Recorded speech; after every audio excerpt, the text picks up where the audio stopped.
What's up, tribe? How you guys doing? This is going to be your review for Love and Listing season 1 episode. What episode are we on? Episode 5. So we skipped last week because of the VMAs, and we are back this week. So we picked up with, we have Sarah and is her name Trish?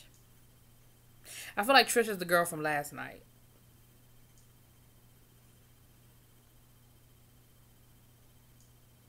Shit, y'all know who I'm talking about. And then we have Taylor and Zach playing golf. So we see that they're having the two separate conversations. And Sarah and the other girl, what is her name? I feel like her name is Trish, though. I'm going to find out. Give me a second. But they're talking about what happened at the beach. And they were revisiting the whole situation with Zach and her. And let me say this to you. All the women on this episode got on my nerves. Every single one of the women on this episode got on my nerves. Let me tell you why. So, Sarah got on my nerves the least. Sarah was actually almost out of the clear until she made a little comment about Jacob. And she was like, well, I've never dated a guy like him before. I don't know what the fuck that meant. I don't know if she meant white. I don't know if she meant poor. I don't know if she meant gangster. I don't know what she meant. I mean, black. I don't know what she meant when she said I never dated a guy like him before. And she didn't really qualify it. Because we found out some things about Sarah in this episode. But other than that, I like Sarah. And Sarah really wasn't getting on my nerves. But that comment, I wasn't sure where she was coming from with that comment. Now, Taylor was getting on my nerves this episode because Taylor was really getting in her feelings about Sarah and Jacob possibly hooking up / and you just need to be honest with yourself. You got feelings for Jacob, that's your boy, but you liking him, you feeling him, and you was all up in it. But instead of just admitting that, and it was coming off as some real hateration, like you was really hating on that shit. Then the one we gonna call Trish, she was getting on my nerves because that whole pisses me off thing.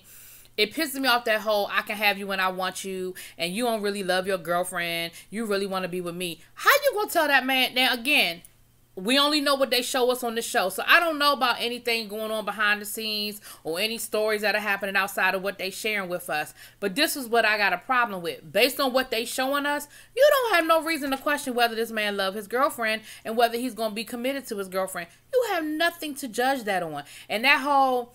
I mean, I don't really think he loves her like he says he does, and I can have him whenever I want, and I hate that. I hate that. Why we, you know what I mean? You had a chance to get him. It didn't work out. If him and Kat break up, then make your move. But you already shot your shot. He told you thank you, but no thank you. And respect that man in his relationship. That just bothers me. That whole, I can have him when I want to have him, and I can shut this shit down whenever I feel like it. Oh, that irritates my soul. Oh, so she got on my nerves for that. And then Ajane, you got on my nerves because you telling your business. You kissing and telling to the wrong people. First, you were getting on my nerves. See, I'm just giving away the whole story, but it is what it is. First, you were getting on my nerves because you were playing coy. And then at the end, you told your business. We're going to get there, though. So all the women on this episode got on my nerves. I just need all y'all to know that. Let's start there. So Sarah was saying it's her birthday coming up and she rented out the mansion and she's she going all out and she's inviting everybody, even though things with her and Andrew are a little shaky after she sort of spread the rumor that Andrew and Ajane looked like they was getting a little too close at happy hour the other day. But she inviting everybody to come through. It's all good. It's all lovely. It's all love.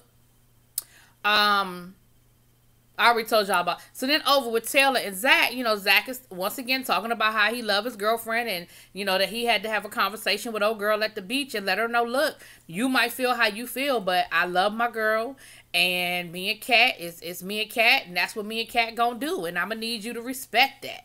I'm gonna need you to respect how, respect my situation with Kat. So then Taylor was talking about the whole Jacob Sarah piece, and did you see them? They was looking like they was getting a little cozy, whatever. And Zach was like, so what's good? Like, you sound like you real in your feelings about it. Like, how you really feeling about Jacob? Like, I feel like you feeling some kind of way about Jacob. No, I don't. No, I don't. It ain't like that. I'm just saying, how could she do me like that? How's she doing you if there's nothing going on between y'all? How could she be doing you any kind of way? See, You like Jacob, it is what it is. So that's what that was. So then we see Jacob and Sarah tutoring. You know, remember at the beach, Sarah said she could tutor Jacob. Well, they did more flirting than tutoring, even though they did do a little studying or whatever. And Jacob seems like he know his shit. I don't know if he has test anxiety or if he's studying the wrong stuff. Because the thing is this, those flashcards are great, and you've mastered that information on the flashcard, but maybe it's more information that's on the test than it's what's on those flashcards and you're not studying. Now, Taylor told you that she gave you her flashcards, but Taylor ain't say that's all she did. Well, she did kind of say that, but y'all know what I'm saying. There could have been more to it than that. So, but while they're there, they get the flirting, honey, and, you know, he tells her about growing up and how he grew up pretty privileged, and he ain't really know nothing about the hood till high school. Okay. I guess because he played sports and ended up anyway. Sarah was telling her his story, and Sarah was like, that she grew up in the OC, she grew up in a gated community, so we know she grew up, you know, pretty privileged, and she was saying how, you know, in her neighborhood, the worst thing that happened was somebody got drunk and ran their car into a wall, ran mommy and daddy's Mercedes into the wall. Jacob was like, for real? Like, that's the worst it was? But then she went on to say how, you know, she's had her own set of struggles that, you know, she struggled with an eating disorder, and then from the eating disorder, she got into drinking, and, you know, we know she already told us her story about her issues with alcohol and how she had to go to rehab and just everything that she went through. And Jacob was like, you know, I kind of got a different opinion about her. You know, I sort of judged her a little bit and thought she was just a typical blonde. But now I'm realizing that, you know, it's more to her, and maybe I shouldn't judge this book by its cover. And so they got the flirty flirt. And she invites him to her birthday party, and they agree to go out and you know, and then he went to go shake on it. And Sarah was like, shake? We're not going to kiss and seal the deal. We're going to shake on it. But anyway, that's what it was, you know.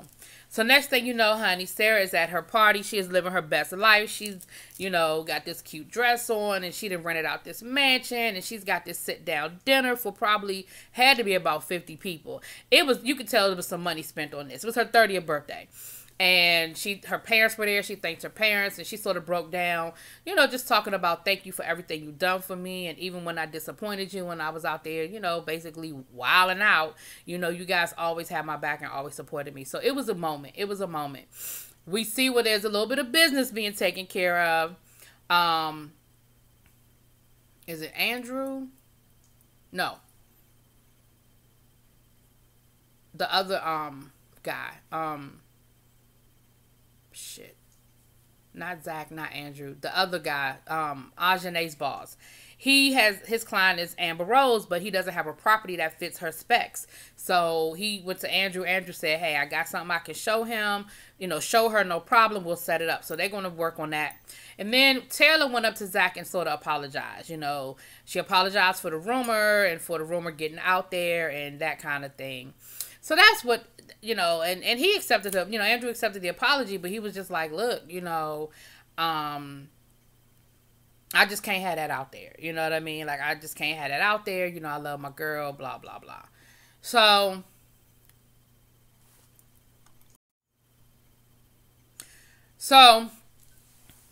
the other thing that went down at Sarah's birthday party was Sarah and Jacob had a little moment, honey. They moved off to the side and they got a little tongue action in. And you know who caught it? Taylor. And she immediately got in her feelings about it. She was like, how in the world?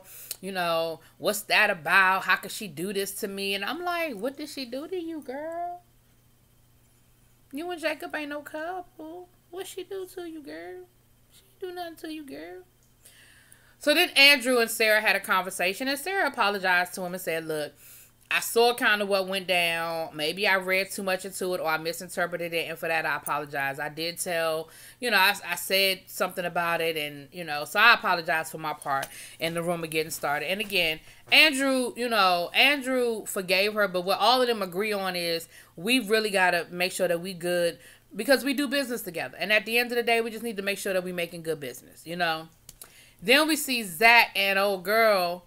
Once again, they talking about who can have who and who can get who back when they ready to get them back. And she, once again, is coming off real thirsty and real ignorant sounding because he's like, look, I love my girlfriend. I'm with my girlfriend. And he was like, so if him and Kat break up, you think you could get him back? And she get to hesitating and stuff, but she was like, yeah, I do. I think I can. I'm just like, child. And that's not to say that you won't, but the more you talk about it, the more he gonna prove you wrong. So the more you talk about getting with him and you can have him whenever you want him, you are talking yourself out of something, because he might be feeling you. But he also seemed like the kind of person that's like, the more you talk, the less it's gonna happen. Child. So we had the Amber Rose viewing, and Ajane is there, and her boss calls, and he's like, look, I got hung up at an inspection. I'm not going to be able to make it. You're going to have to do the viewing, by yourself. He said, but you ready to do this. Like, I've groomed you. You're ready. You got this. So Andrew and Taylor show up, because remember, Taylor's working with Andrew. So Andrew and Taylor show up, and they were like, well, is his name Marcus? Where is he? And she was like, well, he's not coming. And, of course, they were looking at her like, But they go ahead and go with they go along with the showing, and Amber Rose shows up, and they're going around the room, and, they have pretty much everything she's looking for. But she said, the only thing I'm a little hesitant about is this rooftop action that we got going. I got a 4-year-old. I'm just not sure how I feel about, we would have to make some accommodations. And, Andrew was like, look, I done dealt with celebrities. They ask for some of the craziest things. They want bowling alleys. They want stripper poles. He said, and they usually end up getting what they want if they're going to buy the property. So that's not a big deal. So Ajane, she makes a suggestion to Amber, like, look, why don't you spend the night? See how you like it. And, of course, everybody's like, no, we don't do that. Oh, no, we don't. Oh, no. Don't nobody just spend the night. We don't. Oh, no. And, Andrew was like, well, we have to talk to the owner to see if that's cool. We got to find out if the owner's okay with that. Like, he kept saying, no. And Amber was kind of like, well, we can make that happen maybe. And so when Amber left with her, I don't know if that's her boyfriend or her security or whatever. But when they left, they got to talking about it. And the lady that's doing the showing with Andrew was like, look, it's an out-of-the-box suggestion, but it's really not a bad idea. I mean, we need to make sure that we put some stuff in place. We need to, draw up an insurance policy and all that. So if anything come up broken or missing, but we could do it. Like, it sounds like something that we can make happen. So, of course, now all of a sudden everybody's like, oh, okay, cool. Now, what I like about Andrew, though, is Andrew gave her credit. Andrew was like, hey, that was sort of an out-of-the-box request, but I like it. It worked. Everybody kind of liked the idea. We can make it happen. And I think that was cool. And, Taylor was ready to hate on her. Taylor was ready to hate on her. But once Andrew sort of gave her praise, it wasn't really a whole lot Taylor could say other than, yeah, that was a great idea. Yeah. And because I was sitting here when she was doing it thinking, you can't do that. But again, when you buying the right kind of property, it seems like nothing is off limits. When you buying and selling the right kind of property. You know what I'm saying? So then Andrew pulls Ajane aside to talk to her about what went down at the beach and everything. And he says, I was so caught up in how that rumor affected me. I was so caught up in, defending, my honor or whatever, my girlfriend's honor, that I kind of forgot about, how it was affecting you. So I just want to check in on you and make sure you okay and see how everything is with you. And, she tried to play it cool, like, well, I didn't even think anything about it, afterwards. I was going to reach out to you, but honestly, it just didn't even bother me. I just didn't think nothing about it. He was like, okay, well, I just want to check in with you, and I appreciate how, you really handled the whole situation. And I was like, I don't know. I was really rooting for Andrew, but I don't know, Andrew. You moving real funny for me. You moving real funny for me, bruh. So, at Sarah's party, Taylor done picked up one of her friends. Looked like a nice guy. He just graduated from Harvard. He studied Chinese business or whatever. He speaks Mandarin and, young black guy. And so they go out on a date. They have a picnic in the park. And it seems really cool. And, it seemed nice. She said it's been a long time since she'd been out on a date, but she really had a good time. And they seemed like they had a good time. And then we see Jacob and Sarah go out to dinner. And the same thing. They're flirty. And, again, Jacob is telling his sob story about how he got to do this for his family. And, how he grew up and his father. And, Um, so, so they're having a good dinner, whatever. And so Jacob says, you know, what I really appreciate about you is that you've always been there for me. You've had my back. He says, you know, that used to be Taylor's job. You know, that's what Taylor used to be. But, you know, things have been really awkward with us for a while. And, you know, Sarah was like, well, does she like you? He was like, I don't know. Like, we haven't done anything. Like, we not like that, you know. And she said, well, do you like her? And he was like, no. No. Like, he got real funny with it. And she kind of gave him the look like, oh, okay. Right? Like, all right. So I'm not sure what's going to happen with that because she's starting to feel like there's more to that, which I do too. I think they both like each other. They just ain't spoke on it. Anyway. So we see a little scene with Andrew and his fiance. I think that's just for us to remind us that Andrew got a fiance, honey. It ain't no whole lot with that. Sarah's having a sleepover and she invited the ladies over. Taylor wasn't there, but it was Sarah, Trish, we calling her Trish this episode, and Ajane. And they're having a little sleepover, whatever, and, you know, Sarah apologizes to Ajane for, you know, the rumor and how the whole thing went down. You know, she apologized to her and everything and let her know, hey, look, you know, it was, you know, I'm sorry. You know, I know it's already hard enough in this business, but, you know, I don't want to put it out there, and if I misinterpreted it, you know, I really apologize. Ajane gonna tell them, well, I mean, you're not wrong. So what? Sarah was like, so did you and Andrew have sex? She was like, yeah. Yeah. I said, oh my gosh. Now this is the same woman that started a rumor because y'all was just looking a little cozy at happy hour. Now you done went on and told her, yeah, we had sex. Yeah, it went down. Honey. So we'll see where we end up next week, baby. But she done let the cat out the bag. Y'all let me know what y'all think. Drop it in the comments. Peace.